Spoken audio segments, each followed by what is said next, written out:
Saudi আরবের আপত্তির মুখে সুদানের সঙ্গে প্রায় $150 কোটি একটি বড় অস্ত্র ও যুদ্ধবিমান বিক্রির চুক্তি স্থগিত করেছে পাকিস্তান। বার্তা সংস্থা রয়টার্স জানিয়েছে, রিয়াদ এই চুক্তিতে অর্থায়ন করতে অস্বীকৃতি জানানোয় এবং তা পরবর্তীতে বাতিলের অনুরোধ করার পর এই সিদ্ধান্ত নেয় ইসলামাবাদ।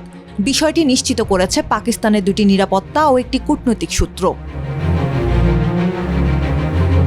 রয়টার্সের প্রতিবেদনে বলা হয়েছে, সুদানে সেনাবাহিনী ও আধাসামরিক বাহিনী র্যাপিড সাপোর্ট ফোর্সেসের মধ্যে দীর্ঘদিন ধরে সংঘাত চলছে, যার ফলে দেশটিতে তীব্র মানবিক সংকট তৈরি হয়েছে। লোহিত সাগরের তীরবর্তী এই স্বর্ণ সমৃদ্ধ দেশে এখন বিভিন্ন বিদেশি শক্তির প্রভাব বিস্তারের প্রতিযোগিতাও চলছে। পাকিস্তানের একটি নিরাপত্তা সূত্র জানিয়েছে, সৌদি আরব স্পষ্ট ইঙ্গিত দিয়েছে তারা আর এই চুক্তিতে অর্থায়ন করতে আগ্রহী নয় এবং পাকিস্তানকে এটি বাতিল করতে হবে। জানা গেছে, পশ্চিমা দেশগুলোর পরামর্শেই আফ্রিকার এই প্রক্সি যুদ্ধ থেকে সরে আসার সিদ্ধান্ত নিয়েছে রিয়াদ। গত জানুয়ারিতে রয়টার্স প্রথম জানায়, সুদানের সঙ্গে পাকিস্তানের এই প্রতিরক্ষা চুক্তি প্রায় চূড়ান্ত পর্যায়ে পৌঁছেছিল। ভারতের সঙ্গে আকাশসীমা উত্তেজনার পর পাকিস্তানের JF-17 থান্ডার যুদ্ধবিমান ও অন্যান্য অস্ত্রের আন্তর্জাতিক চাহিদা বেড়েছিল। শুরুতে সৌদি আরব এই চুক্তিতে মধ্যস্থতা করলেও তখন তাদের অর্থায়নের বিষয়টি প্রকাশ করা হয়নি।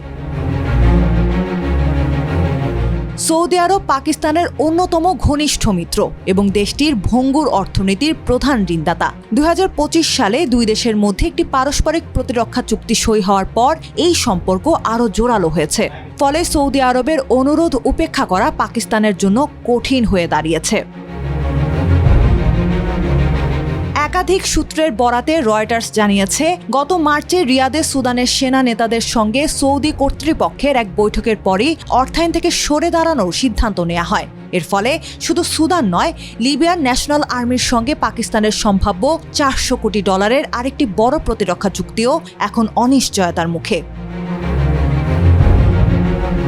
দ্বিতীয় একটি নিরাপত্তা সূত্রের মতে, এই অঞ্চলের দেশগুলো নিয়ে সৌদি আরব তাদের কৌশল নতুন করে পর্যালোচনা করায় এমন পরিস্থিতি তৈরি হয়েছে।